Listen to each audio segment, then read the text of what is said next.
Subscribe करें और bell icon का बटन दबाएं और अपने सुझाव को कमेंट में जरूर लिखें।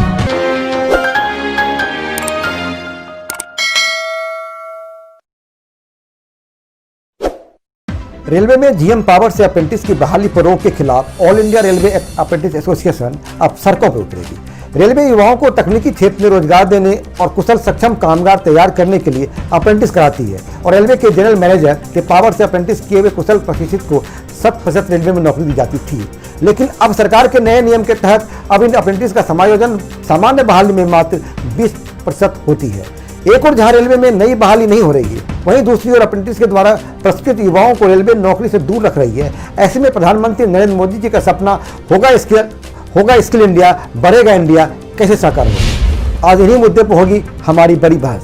आज हमारे साथ इस बड़ी बहस में शामिल हैं न्यूज रूम से all India railway apprentice association के राष्ट्रीय उपाध्यक्ष चंदन पासवान, साथ ही बिहार के जमालपुर शाखा अध्यक्ष अनिल गुप्ता, इसके साथ लखनऊ से जुड़े हैं राष्ट्रीय महासचिव आशीष मिश्रा और मुंगेर से ज्वाइंट सेक्रेटरी भरत परदेसी। चंदन जी, आप बताएं कि आखिर ये अप्रेंटिस क्या है, इस अप्रेंटिस के तहत रेलवे कैसे लोगों को बहाल करती है। अप्रेंटिस कुशल कारीगरों के लिए तैयार किया जाता था छात्रों का, जिससे कि उसे प्रशिक्षण के बाद रोजगार जीएम पावर के द्वारा रेलवे में मिलती थी। अब क्या दिक्कत आ रही है ऐसी? दिक्कत 21/6/2016 को एक नया नियम बना दिया गया था कि 20% कोटा दे दी गई थी कि आरआरसी में 20% के द्वारा बहाल किया जाएगा।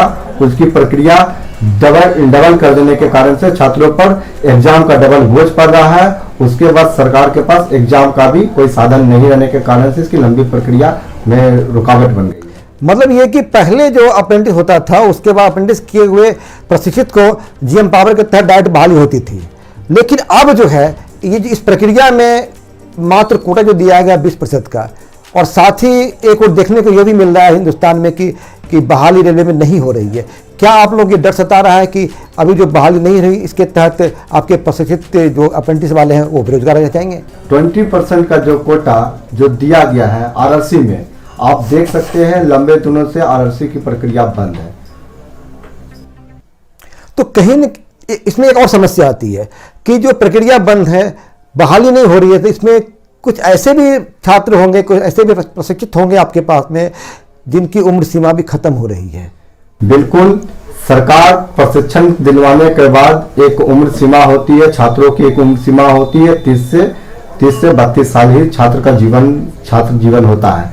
लेकिन अगर सरकार किसी भी रोजगार को लेकर के लंबे प्रक्रिया को रोक लगा दी जाती है, जिसकी प्रशिक्षण दी जाती है रोजगार के लिए, वैसे छात्र बिल्कुल देश के अंदर पूर्ण रूप से उनकी शिक्षा बर्बाद हो जाती है। एक और सवाल आता है कि सरकार जो नियम चेंज कर दी है, एक और सरकार क्या प्रशिक्षण में सरकार का खर्च नहीं हो रहा है?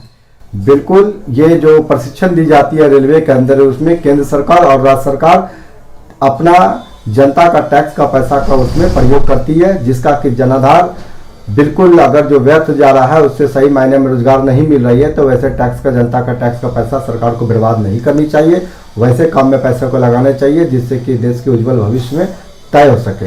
भारत के प्रधानमंत्री नरेंद्र मोदी जी स्किल इंडिया की बात करते हैं, वहीं दूसरी ओर रेलवे नए नियम बनाकर स्किल लोगों को नौकरी से दूर रखती है। ऐसे में कैसे होगा स्किल इंडिया, कैसे बढ़ेगा इंडिया, क्या कहेंगे भरत परदेसी जी? नमस्कार। हम जितने भी भारत के रेलवे अप्रेंटिस छात्र हैं, हमने बार बार रेल मंत्री जी को, सीआरबी जी को, देश में प्रधानमंत्री जी को, सबको अवगत कराया है, लेकिन आज तक हमें रेल अप्रेंटिस लड़कों को रेल में समायोजन करने का मौका नहीं मिला है। हम बार बार उन्हें हाथ जोड़कर विनती कर रहे हैं, सब कुछ कर रहे हैं, फिर भी आज हम लोग बेरोजगार हैं। रेलवे अप्रेंटिस आज भी बेरोजगार है। जब तक रेलवे बोर्ड औद्योगिक क्षेत्र की इकाई अपनी पॉलिसियों में बदलाव नहीं करती है, तब तक माननीय देश के प्रधानमंत्री जी नरेंद्र मोदी जी का सपना कभी भी पूरा नहीं हो सकता है। मतलब साफ है भरत जी, आपका ये कहना है कि जब तक रेलवे अपने नियमों में बदलाव नहीं करती है, तब तक प्रधानमंत्री जी का ये जो स्किल इंडिया का सपना है वो पूरा नहीं होगा। चलिए अब हम बात करते हैं अब अनिल जी से। अनिल जी, आप बताएं कि आपकी जो परेशानी है अप्रेंटिस को लेकर, क्या इसको आपने सरकार या रेलवे मंत्रालय के पास रखा है? ने अपनी समस्या को लेकर कई बार भारत सरकार और रेलवे बोर्ड और रेल मंत्री को भी ज्ञापन सौंपे हैं और इस बार भी हाल फिलहाल में 9 जुलाई को मीटिंग को भी अपनी समस्या को रखने का काम किए हैं। 16 तारीख को जो संगोष्ठी मीटिंग हुआ ARF महामंत्री जी के साथ, बहुत ज़बरदस्त तरीक़े से हमारे समस्या को महामंत्री जी ने रखा है, लेकिन रेलवे इस पर बार बार बोलती है कि हम इस पर विचार करते हैं और कमेटी बनाकर आपका जो भी समस्या है उसको हल करने की कोशिश करते हैं। बात ये भी आई थी कि मंत्री जी बोल रहे हैं कि कोई कोर्ट में केस का मसले का हवाला दे रहे हैं, क्या कहेंगे उस पर आप? रेल मंत्री बोल रहे हैं कि अप्रेंटिस के ऊपर जो हम सुप्रीम कोर्ट का विरोध में नहीं जाएंगे, तो हम रेल मंत्री को आपके चैनल के माध्यम से, ये न्यूज़ के माध्यम से हम उनको अवगत कराना चाहते हैं कि जो सुप्रीम कोर्ट का जो आदेश है उनका हमने RTI सौंपे हैं। अभी हाल फिलहाल में उनका RTI जो है रेल मंत्रालय में ट्वीट के माध्यम से हम लोग देने का काम किए हैं। महामंत्री जो ARF का महामंत्री शिव गोपाल मिश्रा जी, क्या RTI दिए तो उसका जवाब आया आपके पास में? हाँ, RTI में जवाब है कि रेलवे बोर्ड खुद बोल रही है कि रेलवे अप्रेंटिस के ऊपर कोई भी कानूनी कार्रवाई नहीं है, कोई भी केस नहीं है। मतलब साफ है कि जो रेल मंत्री का जो कहना था कि जो जिसका हवाला दे रहे थे कि कोर्ट में केस के कारण, कोर्ट में मामला के कारण हमने ये निर्णय नहीं ले सकते हैं, तो उनका साफ बात यह आती है कि द्वारा साफ बात सामने आती है कि कोर्ट में कोई ऐसा मामला नहीं है।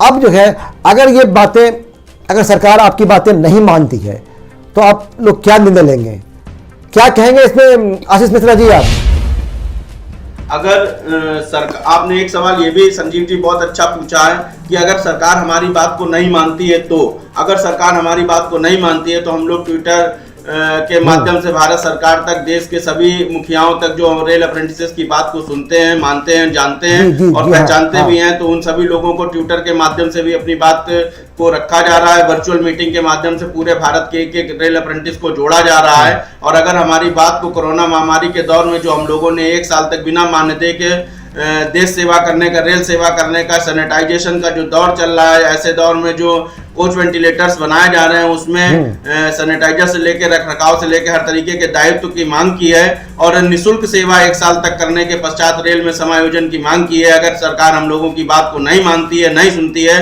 तो हम सड़कों पर उतरने के लिए मजबूर होंगे और हर प्रकार से अपने साथियों को उनका अधिकार दिलाने के लिए भरपूर प्रयास करेंगे और अपने आंदोलन को सफल बनाएंगे। धन्यवाद। मतलब मिश्रा जी, आप लोगों का यह साफ निर्णय है कि युवाओं को रोजगार दिलाने के लिए आप सड़कों पर उतरने के लिए तैयार हैं। अब देखना है सरकार इनकी मांगे कब मानती है। सवाल यह भी उठता है कि भारत सरकार अगर अप्रेंटिस के द्वारा प्रशिक्षित युवाओं को रेलवे में नौकरी नहीं दे सकती तो उन्हें प्रशिक्षित क्यों किया गया, और इन्हें प्रशिक्षण करने में जनता की जो गाढ़ी कमाई खर्च की और युवाओं का जो समय और जिंदगी बर्बाद हुआ, उसका जिम्मेदार कौन? क्या इसी तरह होगा स्किल इंडिया और बढ़ेगा इंडिया? इन सवालों के साथ हम छोड़े जा रहे हैं आपको। नमस्कार, मैं संजीव सिंह। आगे की खबरों के लिए बने रहिए हमारे साथ, देखते रहिए न्यूज वॉर।